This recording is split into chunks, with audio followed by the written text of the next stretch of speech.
What's poppin'? Welcome back to the Pylon Cam Fantasy Cast, episode 6. The title of this episode is 1 quarter down, 3 to go, as we are basically 1 quarter through the NFL season.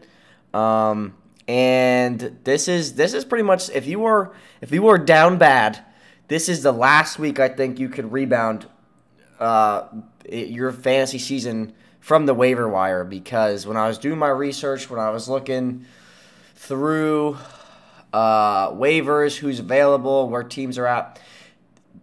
If you've been following this channel, you know that I am a believer in every team has an identity. And at this point in the season, identities are set in stone. So it's hard for players to increase their role or expand their volume aside from injuries. Now, with being a quarter into the season, we're going to see an uptick in injuries throughout the season because no player in the NFL is 100%. Not a chance. So we're seeing, Joe Mixon got hurt, David Montgomery got hurt, and people have been getting hurt all season long. So the wear and tear is taking a toll. More players are going to get hurt. Excuse me. But, it's going to keep going. So before we get into it, please, it helps the channel a lot if you like, comment, subscribe. If you're listening on Spotify, please hit that follow button. But yeah, let's get into it. Let's talk about the running backs, and let's talk about how you could possibly save your team on the waiver wire. So there are 5 running backs, technically 7. Yeah, technically 7. But let's look at them. First 2 on this list are Damian Williams or Khalil Herbert. Dave Montgomery's out 4 to 5 weeks. He suffered they're saying it's an MCL sprain. So recovery time for that is 4 to 5 weeks. For him, he was on the ground for a while, so a lot of people were worried it was ACL tear. Thankfully, it wasn't. It was just the MCL. So Damian Williams definitely is the person to pick up the workload for David Montgomery. The thing is, Damian Williams is dealing with I think a thigh bruise. So those thigh bruises, like the muscle bruises, are always kind of interesting because sometimes people miss a week, sometimes people bounce back right away. Keep an eye on Damian Williams because he's going to be the guy to pick up the workload for David Montgomery. In the meantime, they also have Khalil Herbert. Khalil Herbert is a rookie they drafted in the 6th round, I believe. And he has looked good. He's been very heavily involved in the kick return game and the punt return game. He's looked great. Here's the thing. I kind of do not want any stock in this Bears offense on my fantasy team except for David Montgomery because he's the only sure thing. But, Matt Nagy just continues to shoot himself in the foot, and he's come out and said Andy Dalton will be the starter. So that negatively impacts Allen Robinson, Darnell Mooney, and this O-line has looked horrible. So, for all of those factors, I don't really like Damian Williams. I mean, you have to pick up Damian Williams because that's where the volume is going. We don't care about wins and losses in fantasy. In real life, we just care about volume. Who's going to get our team points? Damian Williams is going to be the number 1 guy, but I do think it's not going to be the same look that David Montgomery was getting, and he just was hogging all of the snaps. I think that when David Montgomery got hurt, I think Damian Williams had 10 snaps, 75 yards, and a touchdown. So Damian Williams is the guy there. But if he's hurt, then it's Khalil Herbert. So if you desperately need a flex option for this week, possibly an RB2, get Damian Williams. And you could stash Khalil Herbert as well if someone has Damian Williams. Because I do think that this split is going to look a lot different. I think that I could be wrong on this. This is kind of just my hunch. I think that with the flashes we've seen from Khalil Herbert, he is the succession plan for Tariq Cohen and for Damian Williams. I think they might get Khalil Herbert involved more in this rushing game and potentially in the passing game. And here's the thing where I'll caution you. This Bears O-line has looked abysmal. It has looked horrible all season long. They looked great against the Lions. Keyword. Key phrase, against the Lions. They looked good against the Lions. That doesn't mean they're a good unit. That doesn't mean Damian Williams and Khalil Herbert are going to give you that bada bang, that bada boom. I don't think they're going to do it. But it's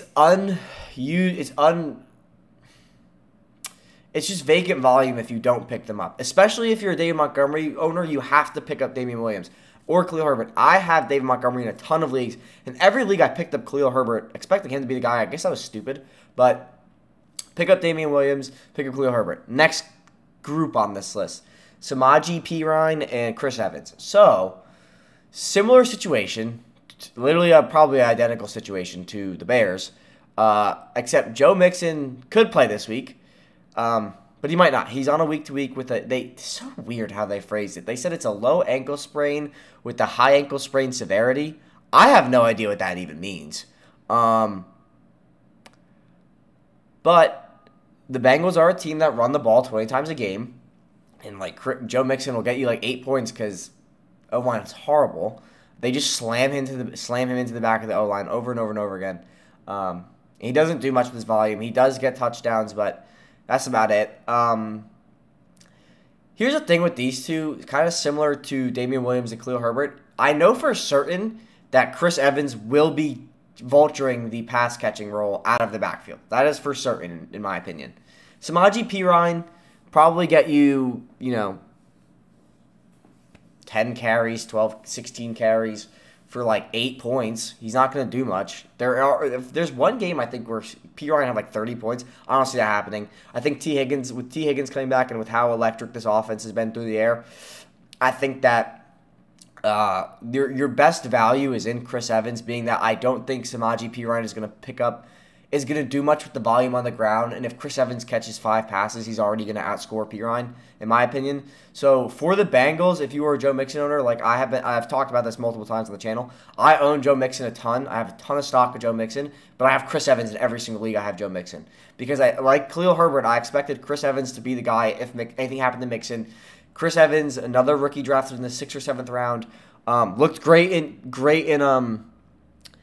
preseason. But yeah, I like Chris Evans more than Perine because I think the pass catching volume, and especially in PPR formats, is going to outweigh anything that Perine does on the ground. I have no faith in Samaje. I have no faith in the Bengals offense run blocking unit. So if anything, Chris Evans catching passes out of the backfield. Plus, we have a trigger happy Joe Burrow who's going to hit his checkdowns. He didn't throw as much to Joe Mixon, but I think Chris Evans' role since training camp has been that release valve. And now that he's going to be splitting touches and be on the field just as much as Perine probably will be, I would anticipate a 60-40 split or a 55-45 split between the two. And all of the pass catching reps will go to Evans.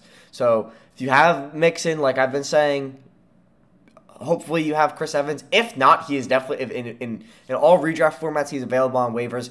In dynasty formats, he's probably not available. He might be. He might not be. I know in every dynasty league I'm in, someone has him because everybody just kind of memes and is like, oh, I have Captain America. But anyway, next up, the Ravens with Latavius Murray. I have no idea what the heck the Ravens are doing because this makes no sense to me. They give the load to Tyson Williams, and he does a lot with it. He's been easily the best back in the Ravens' backfield. He's easily been the most efficient back in the Ravens' backfield. He has, I think, 1 fumble, but he's been solid. And then they play, who they play this past week? Was it the Lions? Anyway, they healthy scratched Tyson Williams for Latavius Murray. And now they're getting Le'Veon Bell involved in the mix. And Devontae Freeman, I have no idea what they're doing. If I was a Tyson Williams owner, which I'm not, I'd be a little bit scared. I just am not a Tyson Williams owner because the 3 backfields I do not like to draft. Except this year was the exception because I was super high on J.K. Dobbins. I think rightfully so. I do not draft from the Ravens backfield. I do not draft from the Patriots backfield. And I do not draft from the 49ers backfield. Because you never know who's going to eat that game. It's always someone else. But Latavius Murray apparently is the guy now. If that's going to be consistent, we don't know. But the information that they're giving us is that Latavius Murray is the guy.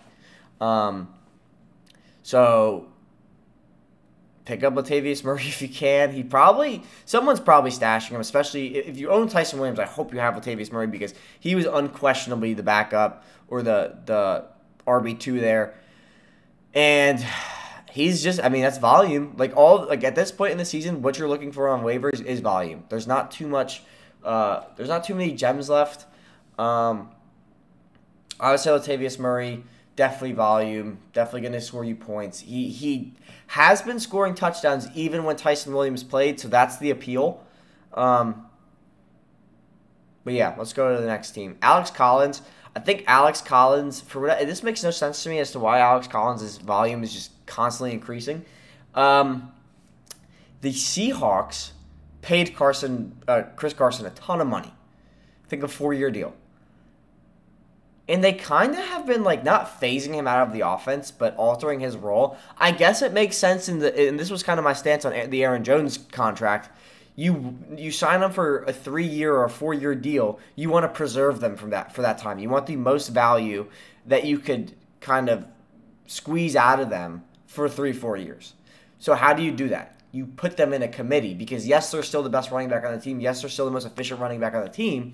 But if you're hammering them 20 times a game, they're not going to last 3 or 4 more years when they're already at the 3 or 4 more year mark in their careers.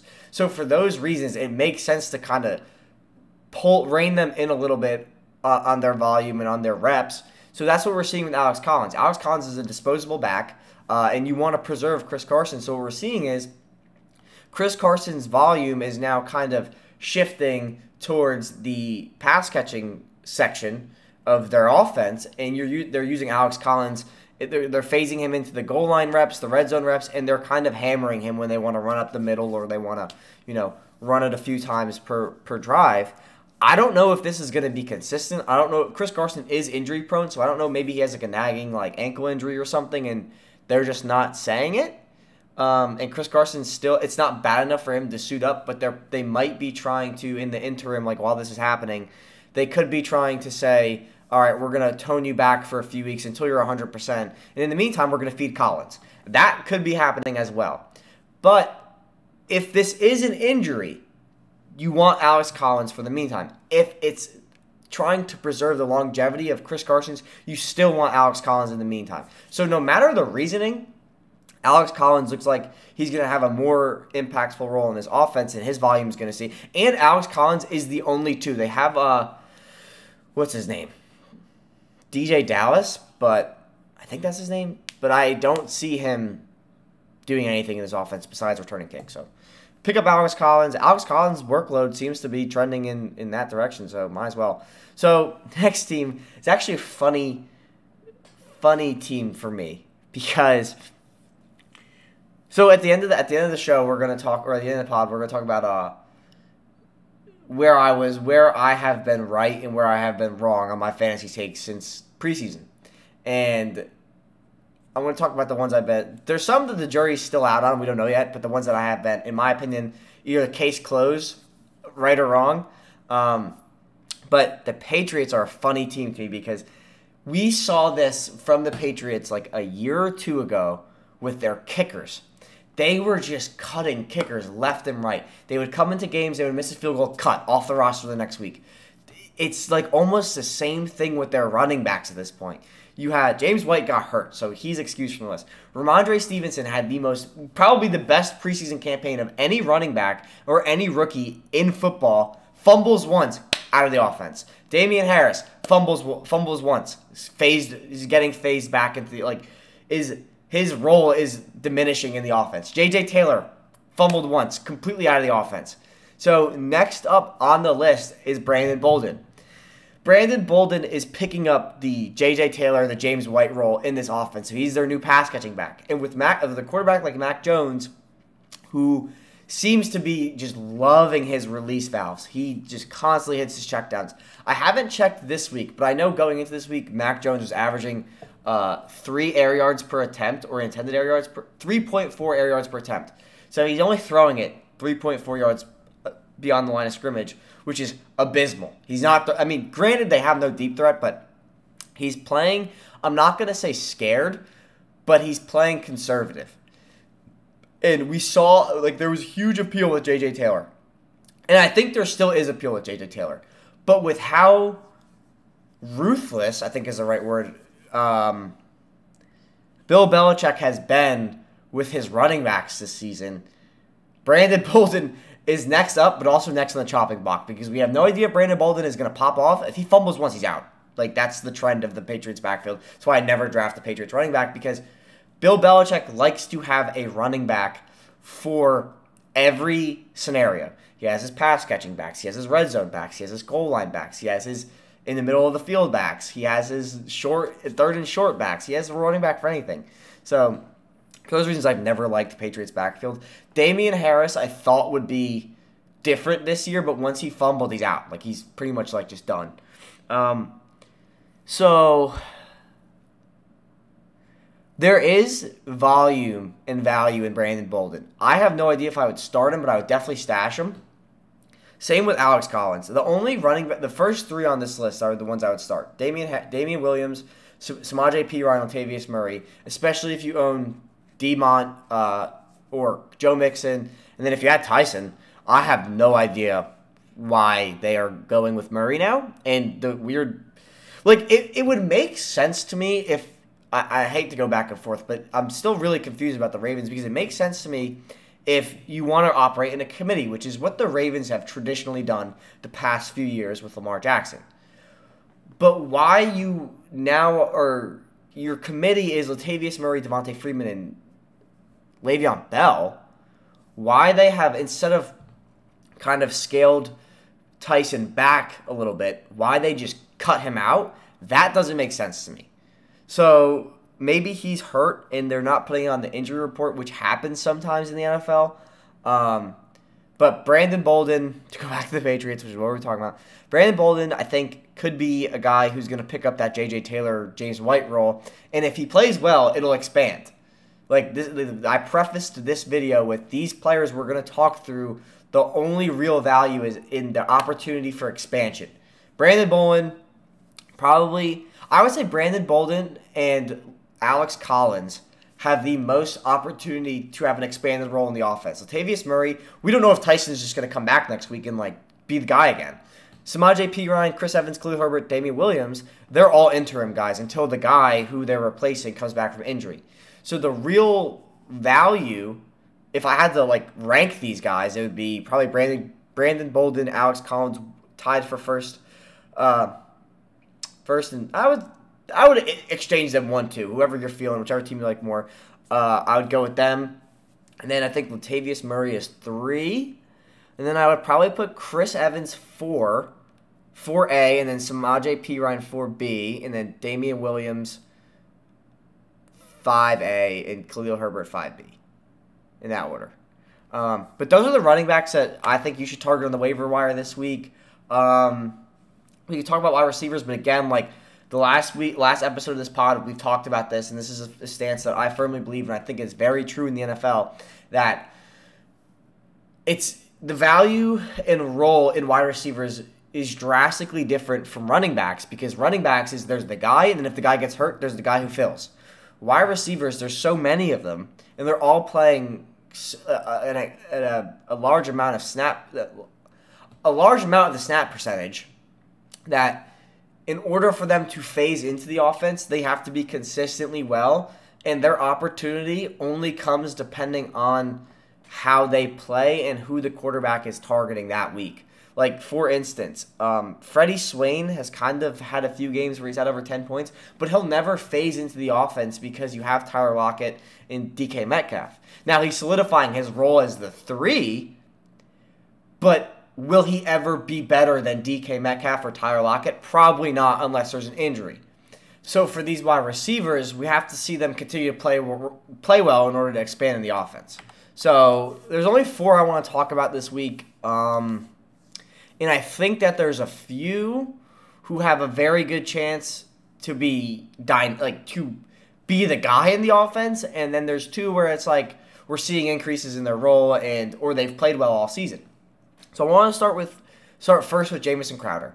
Personally, I want no stock in the Jets offense. Personally. Now, they have a pretty favorable schedule coming up starting with the Titans. I have been talking about that, especially, like, I've been someone who's talked a lot about Corey Davis. I'm very low on Corey Davis. Even though he's ranking out as the wide receiver 20 right now, I still don't think it's sustainable for Corey Davis because this Jets team struggles to get first downs. It's not that they're struggling to move down the field or they're struggling to find the red zone. It's literally that they can't get first downs. Now, but what I will say where the appeal is in the Jets offense is that they are very good at collecting garbage time yards and garbage time touchdowns. We have seen Zach Wilson throw for under 100 yards through 3 quarters, and then halfway through the third into the fourth, he throws for like 250 yards and 2 touchdowns because the game's already over. So Jamison Crowder is someone I really think has a chance to vulture more away from Corey Davis, being that he's played his first game last week against the Titans. They have the Falcons this week, who are a worse defense, and he came in and saw 9 targets, 8 catches. So that's 9 targets you're taking away from Corey Davis. That's 8 catches you're taking away from Corey Davis. I think Jamison Crowder is going to even lower the ceiling on Corey Davis. And it looks like him and Zach Wilson have good chemistry. Now, here's the thing. Corey Davis is still the guy. He's still going to see the lion's share of the volume. However, I think his stats are inflated because they haven't had the 2. They haven't had a legitimate 2 in this offense. Not like, is Jamison Crowder a legitimate 2 on any other team? Absolutely not. Is he a legitimate 2 on this horrible Jets team? Yes. That's the value. So Corey Davis's volume is so high because who has Zach Wilson had to throw to besides Corey Davis? Braxton Berrios and Elijah Moore hasn't played the past 2 weeks. Jamison Crowder is going to make Elijah Moore's life easier, and he's going to make Corey Davis' life easier. But I think that, with Corey Davis seeing wide receiver 1 coverage in the AFC East, I still am not sold on Corey Davis. So I think Zach Wilson is going to have more options. He seems to like to throw to Jamison Crowder already. And when Elijah Moore comes back, we saw Elijah Moore have a decent amount of the target volume in this offense. So I like Jamison Crowder. I think he's going to be a very good stream option for at least the next 2 weeks because they play Atlanta, and then I think they play who they play? I think they play the Colts. Against the Colts, I think Corey Davis probably gets shut down. In which you're going to see a lot of points from Jamison Crowder and Elijah Mitchell. No, Elijah Moore. And unless Corey Davis is eating in the garbage time, which seems to happen. Hey, one of the things that I still am trying to train myself to do is turn your brain off for real life and turn it on for fantasy. And if Corey Davis is going to put up 20 points and they all come in the fourth quarter, who cares? It's still points. So, shout out to Jackson. This is a live update I'm making, but I still am not sold on Corey Davis.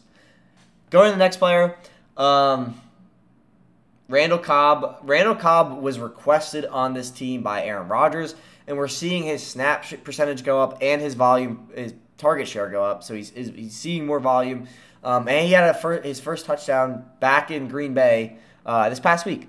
So this is someone who I think that, you still have Devontae Adams. But, this wide receiver group is so bad outside of Devontae Adams. Randall Cobb legitimately could take the role as the wide receiver 2. Marquez Valdes-Scantling is the most inconsistent wide receiver in the NFL, and Allen Lazard is like whatever.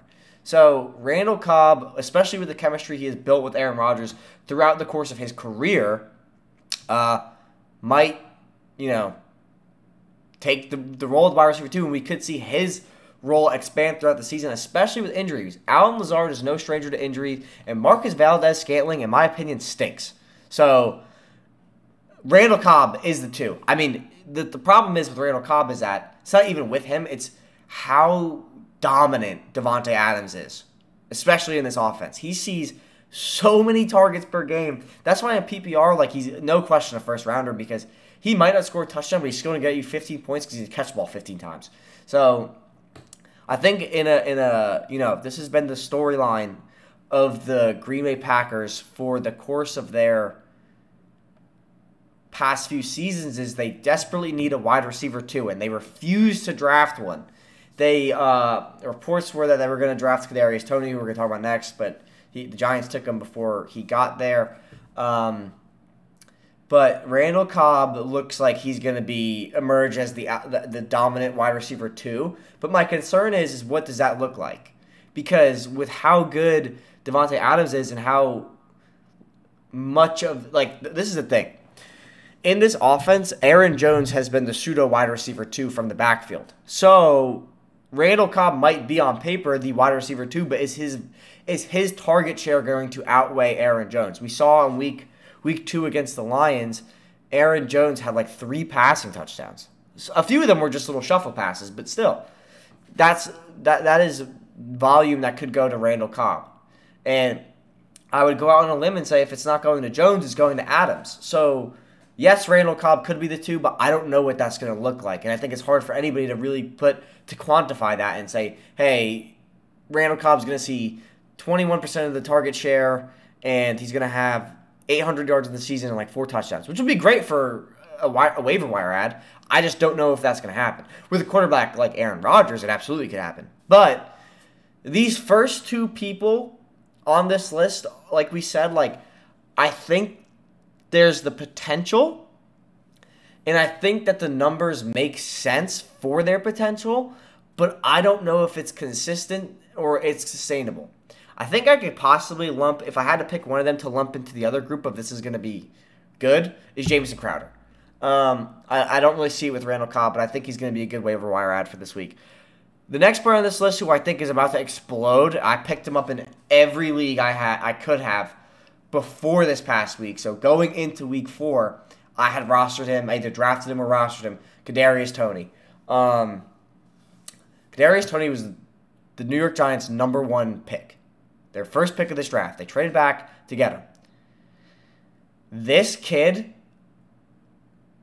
looks electric. He looks like we saw in the real reason why a lot of people were like, oh, well, you could in deeper leagues you might want to pick up Kadarius Toney is because Darius Slayton and Sterling Shepard are out.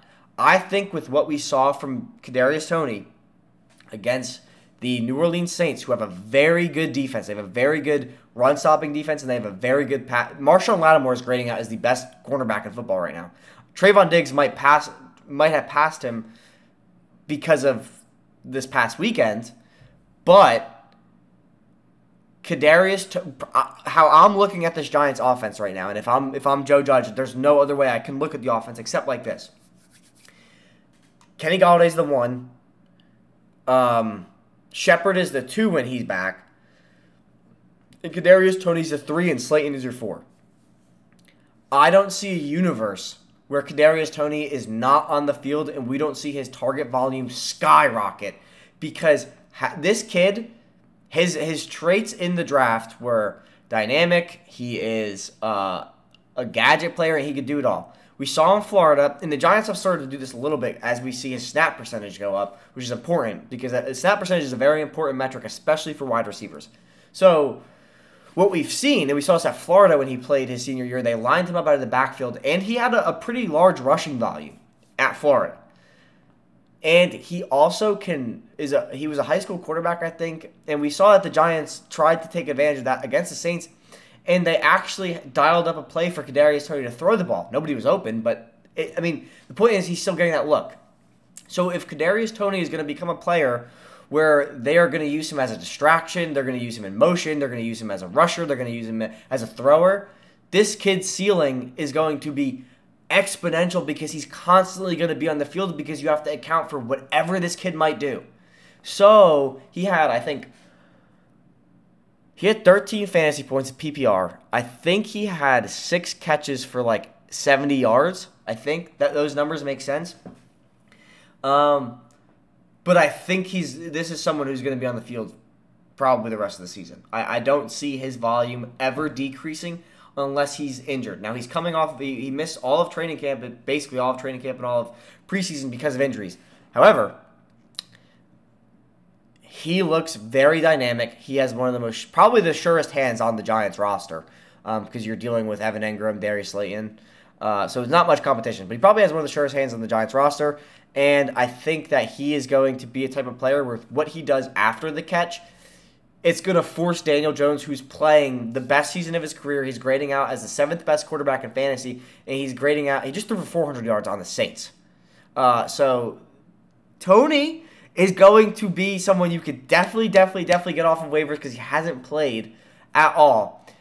But now he's not going to get off the field. So I love Kadarius Toney. I think he might be he has potential to be a league winner. I'm not going to say it yet, but he definitely has the potential to be a league winner in that he could be a 15-point receiver that you just got off waivers at week 4. So really great value there if you could get him.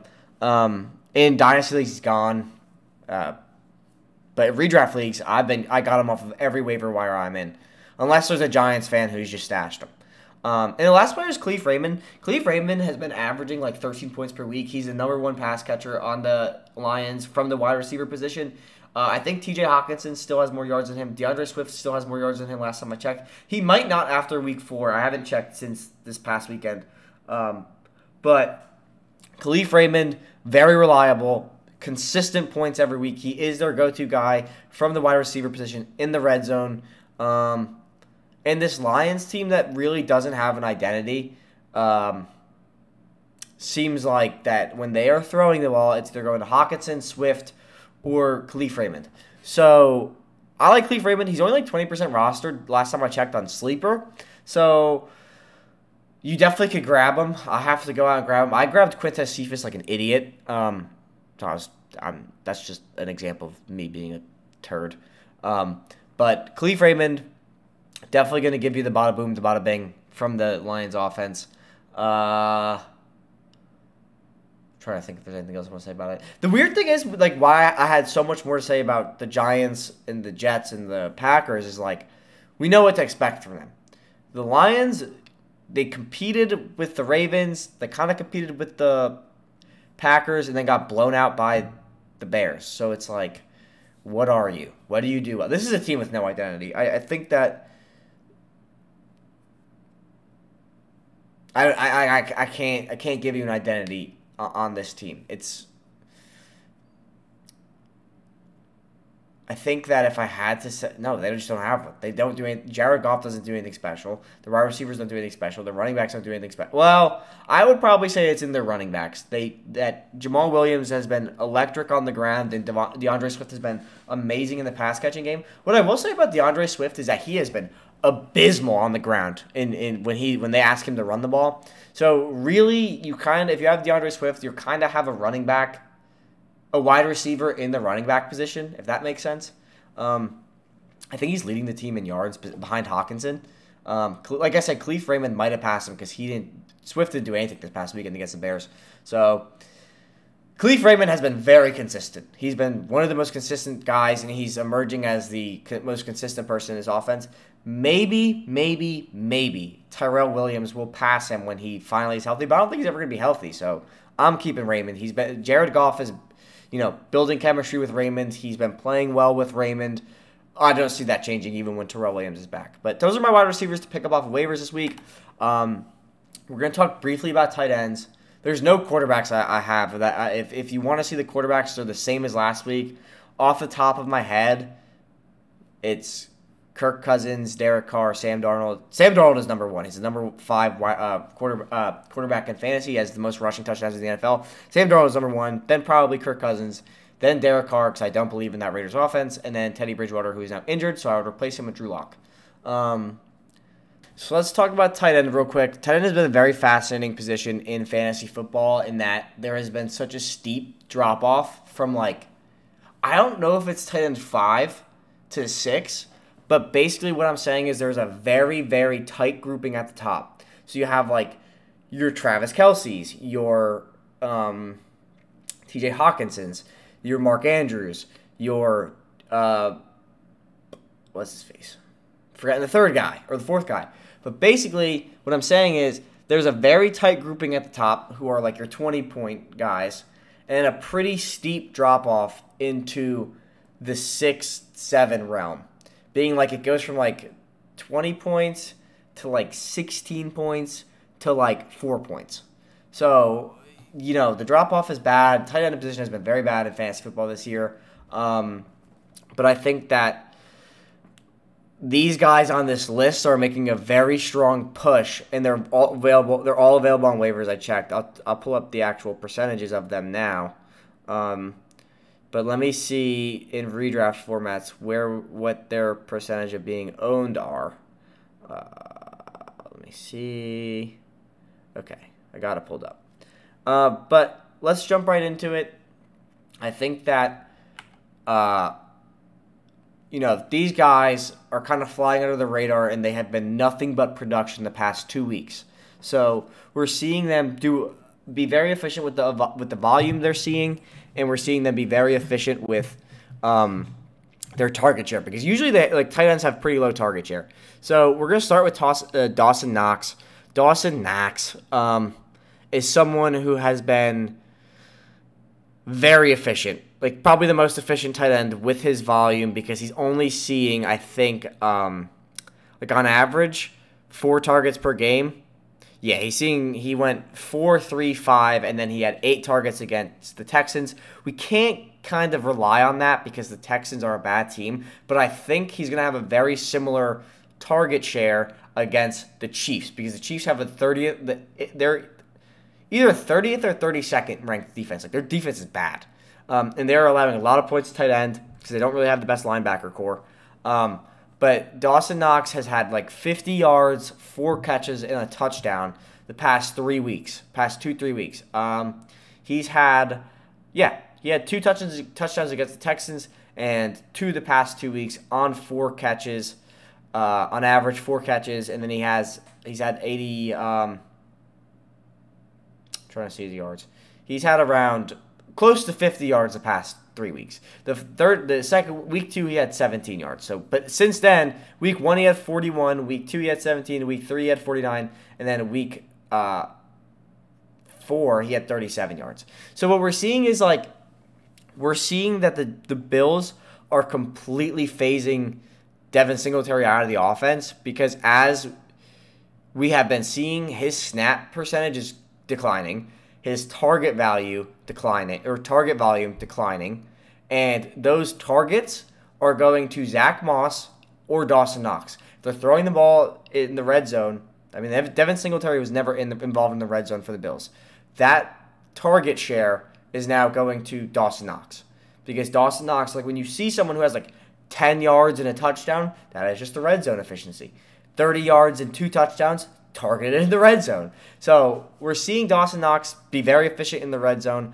I think he's someone who is going to continue to shine in the red zone, and I think he's someone who definitely has found his role in this offense. The next player I want to talk about is CJ Uzomah. This is a player who had a lot of hype last year, and then I think he tore his ACL. He had a season-ending injury last year, so he never really got to live up to the hype. But CJ Uzomah is playing over 70% of the snaps every game. We saw last week with T. Higgins out, he played 83% of the snaps. He had 6 targets for 95 yards and 5 catches for 95 yards and 2 touchdowns. So what we're seeing is that, again, the Bengals team is a pass-first offense. They always will be a pass-first offense until their O-line gets better. Because the O-line is bad, but they're better at pass protection than they are run blocking. So they're going to continue to throw. Joe Burrow is going to continue to throw the ball down the field, especially when you have Jamar Chase, T. Higgins, and Tyler Boyd. You have one of the best receiving corps in the NFL. And CJ Uzomah is really coming into his own at the tight end position. He's seeing he had 26.5 points in PPR formats last week. It was against Jacksonville, but I think that Uzomah is a very good streamer. In the meantime, they play Green Bay, and they play Detroit, and then so the next 2 weeks, he has a very favorable schedule. And they play Baltimore, and I'm not sure if Baltimore is going to stop him from eating over the middle. We've seen that a few tight ends who have played Baltimore have played decent. They haven't played great. So Uzomah's a good streamer. I'd probably put him into a streamer category more than consistent, where the other two have been pretty consistent. And the next person we're going to talk about is Dalton Schultz. Dalton Schultz is seeing a decent split with Blake Jarwin, but he is been very efficient in the red zone. The past 2 weeks, he's had 26 points and 17 points in PPR formats. He's still playing 70% of the snaps, so he's out-snapping Blake Jarwin. It looks like they could be running 2 tight end sets. I'm not totally sure about that. But his target volume has been 6, 2, 7, and 8, and he's caught 6, 2, 6, 6. So, and he has 3 touchdowns. So this kid's been eating in the red zone. He also has great chemistry with Dak Prescott from last year before he got hurt, and then he's just been consistent. He was consistent all last year, even with Andy Dalton throwing him the ball, with CeeDee Lamb still being there, and Amari Cooper still being there, and Zeke still being there. Dalton Schultz has been nothing but consistent for this Cowboys team. I love Dalton Schultz. He is probably the person on this list that is the most picked up out of all 4 of these guys. But I like Dalton Schultz. He has a role in this offense, and he's very efficient with his role in this offense. And the last guy on this list is Max Williams. Max Williams is an interesting case because the Cardinals are not typically a team that throws their tight ends. They're not when you have DeAndre Hopkins, now that you have A.J. Green and you have Rondale Moore and you have all these guys, they're not typically a team that throws their tight ends. But Max Williams' volume has been pretty decent. He's gone 1, 7, 3, 5. So he's flirting with like the 4.5. If we take out week 1, he's flirting around 4.5 targets per game. He's playing over 70% of snaps per game. Last week he played 58% of snaps, but he still had 5 targets, 5 catches, and a touchdown. So Max Williams has, and this was against the Rams. So they're in games where their wide receivers are going to have tough matchups. They're going to feed Max Williams. I like Max Williams. I think he's a great player. I think that he's been nothing short of efficient, which is what we want from tight ends, because I don't see a crazy amount of target volume unless it's Travis Kelce or TJ Hawkinson or Mark Andrews. But in all of the 4 teams that I have listed on this screen, ironically, all have probably the best receiving cores in the NFL. The Bills with Stephon Diggs, Emmanuel Sanders, and Gabe Davis and Cole Beasley. Bengals, Jamar Chase, Tyler Boyd, T. Higgins.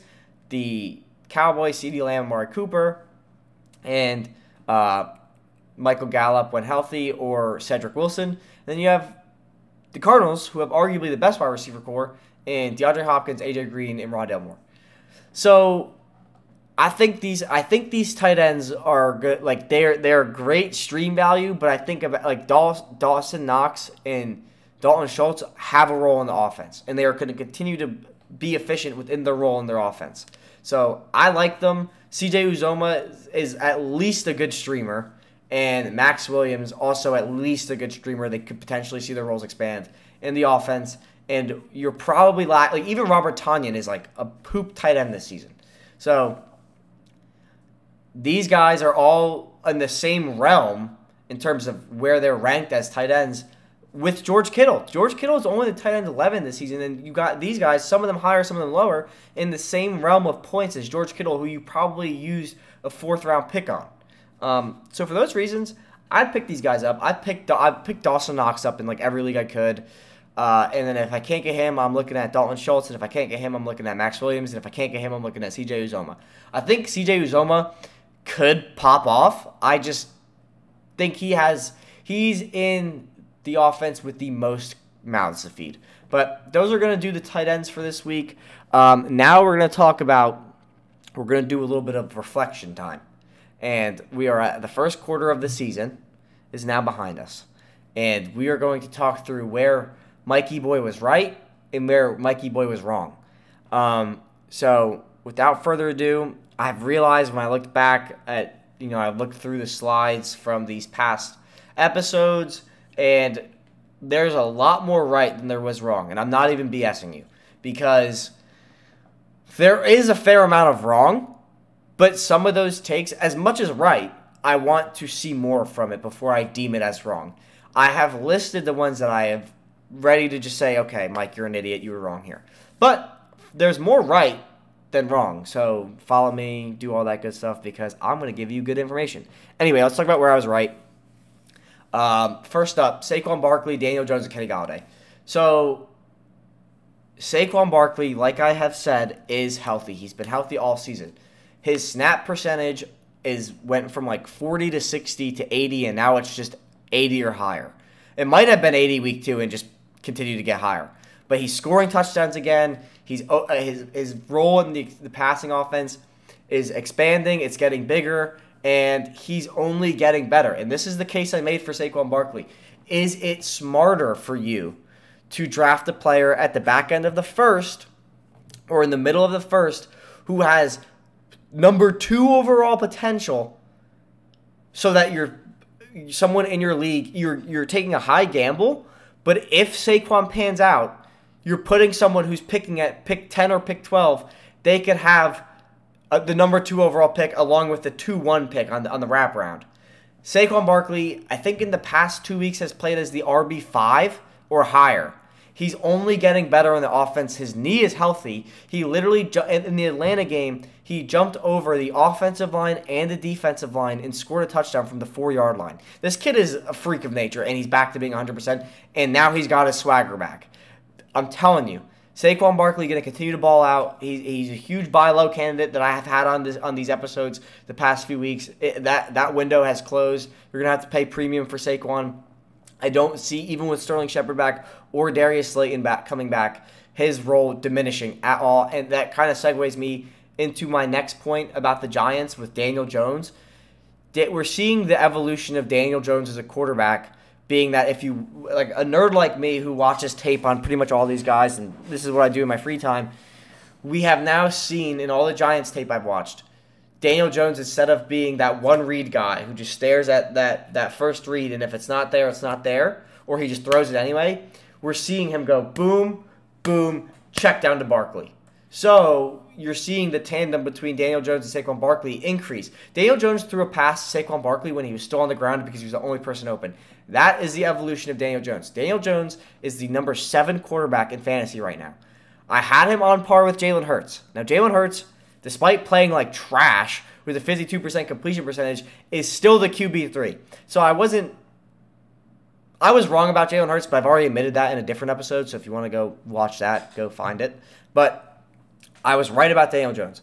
Daniel Jones in football, according to PFF, is grading out as the 8th best quarterback in the NFL. And in fantasy, he's the RB7. And here's the thing with Jones. If you watched week 2 against Washington, the kid would have ran for over 100 yards if it weren't for penalties. Week 3 against Atlanta, Jason Garrett almost got fired because he didn't run the kid. And now we're seeing Daniel Jones week 4 against the Saints, the best team they've played, because I probably would say the Broncos are the best team they played. But against the Saints, who are unquestionably the second best team they've played, Daniel Jones ran all over them. And we're seeing them have trust in Daniel Jones. And this is the thing as to why the Giants won that game. They took the training wheels off of Daniel Jones and they said, Daniel, go run the offense. And when they allowed him to throw down the field and they allowed him to run the ball, they win the game. Shocker. He had the game-tying drive in the fourth quarter, which is the only game this season where Daniel Jones has had the opportunity to win a game and it wasn't on the defense. So he put them in field goal range, and then they win the coin toss in overtime, and he marches them down the field on one of the best passing defenses in the NFL with the best corner in the NFL with Marshawn Lattimore. Daniel Jones is taking the step, and I've been all over this since as long as I've been doing this, which is only a few months. But Daniel Jones, I have 100% right on my Daniel Jones take so far. And I think that he has been consistent enough through 4 weeks that we can believe in it. And if you didn't watch the game and you're like, oh, well, Daniel Jones threw the interception was on a Hail Mary with the last seconds of the fourth quarter, the second quarter. There was like 3 seconds left and they just chucked it, which that's not even an interception. And then Kenny Golladay. I am saying I am right on Kenny Golladay despite his production because his volume and role is only expanding. His snap count every week is getting bigger, and his target volume is getting bigger. And now, if they give the reins to Daniel Jones to go attack down the field, who are they going to throw to? Kenny Golladay. Kenny Golladay has been robbed of at least 2 touchdowns that I know, both being pass interference calls where he didn't have the opportunity to catch it. If Kenny Golladay has scored 2 touchdowns, I think those points put him over into the wide receiver 20 realm of fantasy football. So when if Kenny Galladay's volume is enough to keep him relevant with 10 points or more per week, you add in the touchdowns, he's going to see 22 points per week potentially. And I think that with Daniel Jones having the reins in this offense, he's probably going to have a quiet week against Trayvon Diggs against the Cowboys. But after that, well, he's going to have a tough few weeks because he has the Cowboys into the Rams. But when they play the Chiefs, who have a crummy defense, when they play teams that don't have good wide cornerback ones, I think we're going to see Kenny Golladay explode into the fantasy scene. He's been consistent with 10 points at least, but I think that after the next 2 weeks, we are going to see Kenny Golladay explode into the fantasy scene. So this is someone I'm putting it on the record. I have been right about him, but I understand if you're saying I want to see more about him first. That's fair to say. I think that just off the eyeball test, which is my primary way of doing this, I look at numbers and stuff so I make sure I'm not just being an idiot. But off the eyeball test is what I rely on the most, and my eyes have not served me wrong so far. They have sometimes, but when you see there's more right on this list than there is the next list, I'm telling you, Kenny Golladay is going to finish inside the wide receiver 20 when the season is over. I promise you of that. The next player on this list is Henry Ruggs. Now, going into this season, a lot of people were like, Bryan Edwards is the breakout candidate. Bryan Edwards is the breakout candidate. And when I really sat there and looked at it, and I thought through it, if you go back to, I think, my first or second video for fantasy, I said a potential league winner is Henry Ruggs. Now, I don't think he's operated as a league winner yet, but for someone you have probably drafted in the 10th or 11th round, he has played beyond above his ADP. Henry Ruggs has been time and time again the guy they rely on most to make that big play. It's him or Hunter Renfrow, and they always go with Ruggs over Renfrow. Henry Ruggs, why I was high on Henry Ruggs is because the reports from Derek Carr, the person throwing him the football, kept coming out saying, Henry Ruggs, his route running is way better than it was last year. He's a new player this year. He looks better. He's stronger. He's gotten better in every single category. And we are seeing it. When the Raiders need, and I've said this multiple times on this channel, when the Raiders need a big play, they go to Ruggs. When the Chargers need a big play, they go to Mike Williams. When Henry Ruggs is now that player on every team when every team has a guy that when we need a big play, we're going to this guy. Henry Ruggs is it for the Raiders. And I'm going to pull it up right now because I don't know off the top of my head, but I know that Henry Ruggs is averaging 10 points per game. Let me see. And is the wide receiver 33. So through the past 4 weeks, he's been 6, 22, 12, and 9. And Henry Ruggs, I should have pulled it up, but I think he's number 2 on this team in yards behind Darren Waller. And we're seeing that a lot of teams are accounting for Waller, and when the Raiders need a guy, they need a go-to guy, is Henry Ruggs. And I think that as this season progresses, we're going to see more of Henry Ruggs in the intermediate and the deep ball. I don't think he's going to be their shallow guy. I think they're going to leave that to Renfrow. But Henry Ruggs is going to continue to see his role expand, especially in an offense that is the number 1 passing offense in the NFL. I think they probably dropped because they only threw like 100 yards on the Chargers. But the Chargers are a very good team. But going into, beyond the past week 4, I think Henry Ruggs' role is going to continue to expand. He's playing the second most snaps behind Waller, and I think Renfrow is number 3. But I think that Ruggs is going to continue to uptick, and I think that they're going to kind of rely on him more than they are in just the deep ball. They're going to look for him in the intermediate. Anyways, next player that I have been right about all along, I've been on this player since January of this year, Javonte Williams. People call me crazy, and I think I kind of call myself crazy, but not in fantasy. In real life, I think I have said Javonte Williams will be the RB1 over Najee Harris and Travis Etienne. And this kid is nothing short of a beast. His volume isn't there because he's still splitting with Melvin Gordon, but his snap count and his attempts have slowly increased throughout the season, and they're going to continue to increase throughout the season. They're trying to phase Melvin Gordon out of the offense because I believe this is the last year of his contract. And the amount of times I've said I believe this is the last year of his contract, you would think I would have looked it up by now, but I haven't. So I'm sorry, I'm an idiot. Javonte Williams is getting better every week, which is the other thing. He's been on, I don't know, if you watch Good Morning Football, Javonte Williams has been on angry runs, I think 3 times out of the past 4 weeks, and he finally won it this week. Dude, this kid carried, the term in football is called backpacking, when you just keep running and you have someone on your back. This kid carried, first of all, broke about 3 tackles from the line of scrimmage, trucked someone, hit a spin move, and then backpacked someone from the 27-yard line to the 8. This kid is nuts. He is an absolute beast, and I was 100% right about him. We're seeing his role in the passing game increase, and we're seeing every role of his game increase on this Broncos offense. His passing volume might dip only because Drew Lock is playing. But once Teddy Bridgewater comes back, I think it's going to continue to increase. So I've been right about Javonte Williams. And this next player is, I think, the player that I have been probably my best take. If you have followed this channel, this next player is probably my best take, being that what he's done the past 4 weeks. And that is Cordarrelle Patterson. I am on the record. I forget which episode it's in or which videos it's in. But I said Cordarrelle Patterson is going to be the best waiver wire pickup of the 2021 season. And Cordarrelle Patterson is currently the RB2 in fantasy.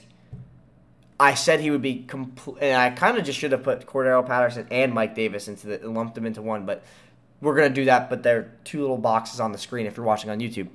Cordarrelle Patterson is the most efficient player in the NFL. He has more receiving yards than DeAndre Hopkins. I think Gridiron Gang posted it on Instagram. If you follow it on Instagram, I'm going to pull it up because what he's done, or BR Gridiron is the Instagram account. But these are Cordarrelle Patterson's numbers throughout the first 4 weeks. More receiving touchdowns than DeAndre Hopkins, Travis Kelce, Tyler Lockett, Amari Cooper, Aaron Jones, Terry McLaurin, Justin Jefferson. More receiving yards than DeAndre Hopkins, George Kittle, and Adam Thielen. And more PPR fantasy points than Devontae Adams, Terry McLaurin, Justin Jefferson, Najee Harris, Aaron Jones, Travis Kelce, Ezekiel Elliott, and DK Metcalf. Cordarrelle Patterson, even if he sucks the rest of the season, he will still remain the best waiver wire pickup for the year of 2021 because what he has carried teams, myself included, to victories in fantasy throughout the first 4 weeks. To me, if he died for the rest of the season, he served his purpose because he's won me close games and he's helped me blow out people. And he's gotten me to 4-0 in a few leagues, 3-0 in a few leagues, 3-1 in a few leagues, 2-2, and he's definitely salvaged me wins. Cordarrelle Patterson, you have my undying loyalty. You have earned. I owe you a great debt for what you've done for my fantasy teams, and you are my prize take of the season, and I'm crowning you the prize take of the season. Cordarrelle Patterson, ladies and gentlemen. Next player.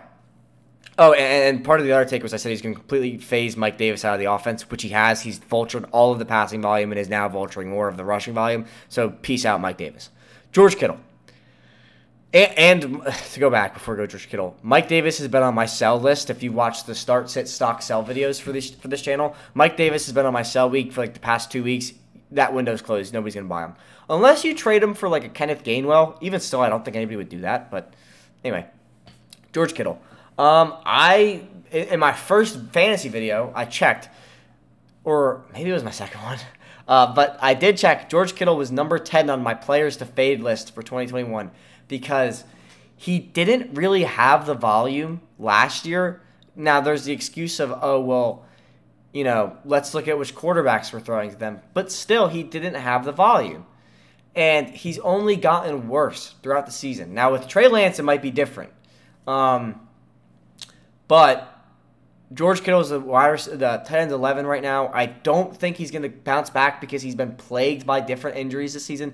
Calf injury, I think a shoulder injury as well. I didn't like George Kittle. I said Kyle Pitts would finish higher than George Kittle, which isn't the case right now, but it might change. I probably have more faith in George Kittle to stay higher than Pitts because Matt Ryan stinks. Like, he is bad. That's all I'm going to say about George Kittle because this video is getting close to the hour mark and we got a lot to get through still.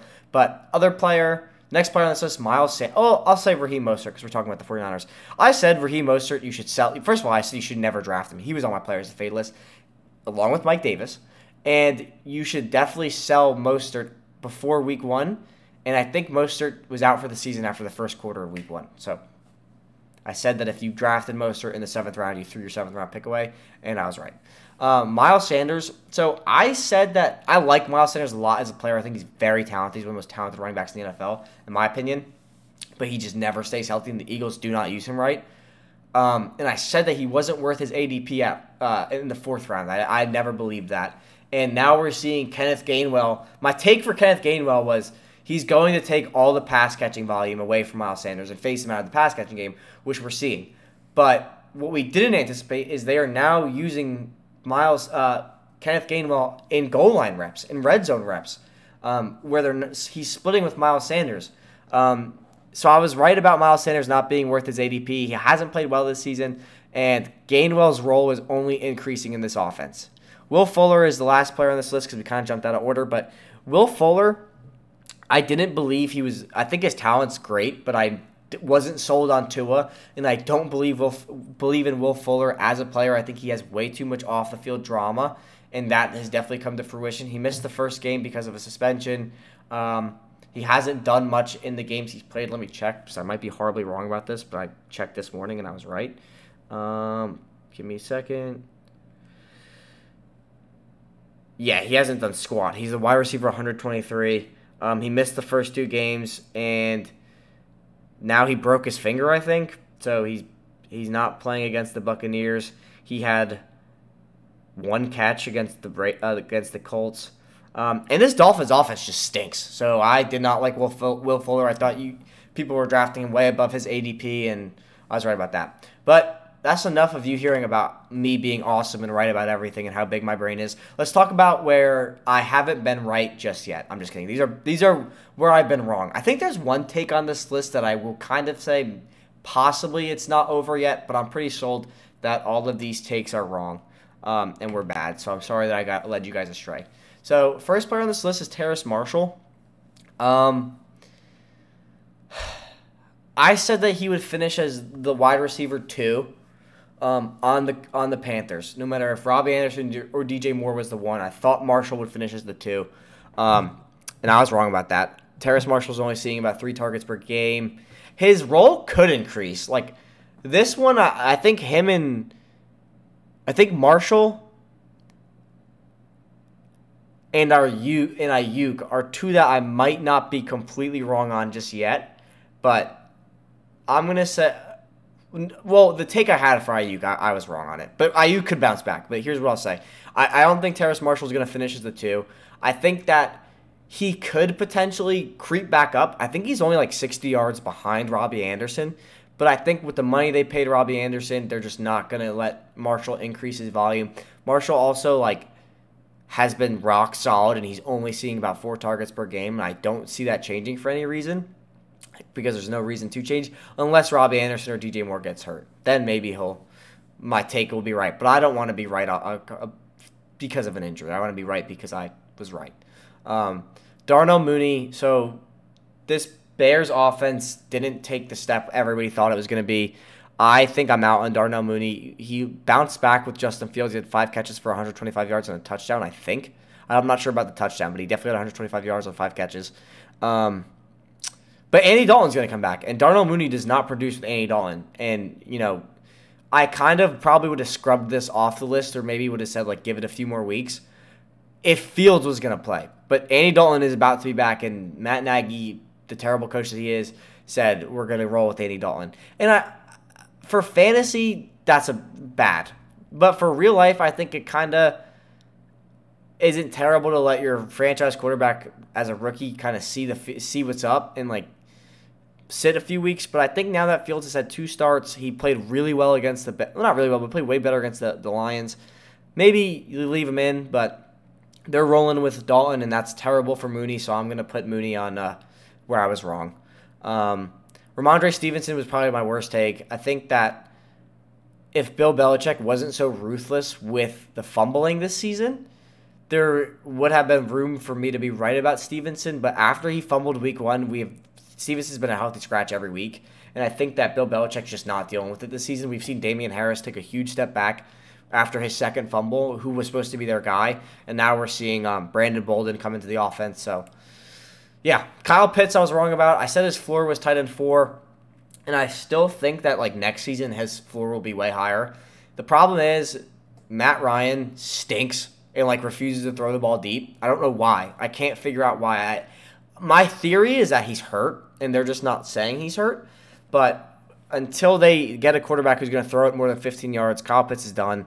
His target share is not bad, but they're not targeting him in the red zone. And I think Matt Ryan is scared to throw the ball down the field. He hasn't even thrown it down the field to Calvin Ridley. So it's not even that Pitts is bad. It's just Matt Ryan is atrocious.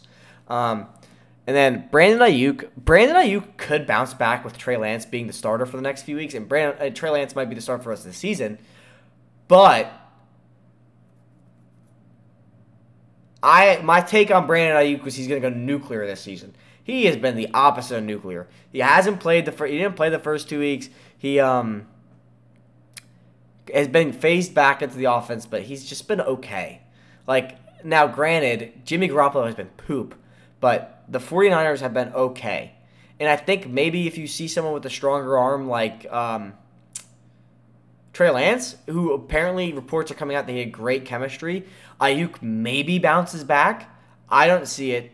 I think that with Elijah Mitchell coming back and Trey Sermon being there, his rushing volume is like diminished to nothing, and I think that, he's still going to be all right. And then the last player on this list, I had Russell Gage. I thought Russell Gage would be really well, especially with the absence of Julio Jones. I thought he was going to take Calvin Ridley's role, but again, I don't mean take Calvin Ridley's role this year. I mean take Calvin Ridley's role when Julio's there. But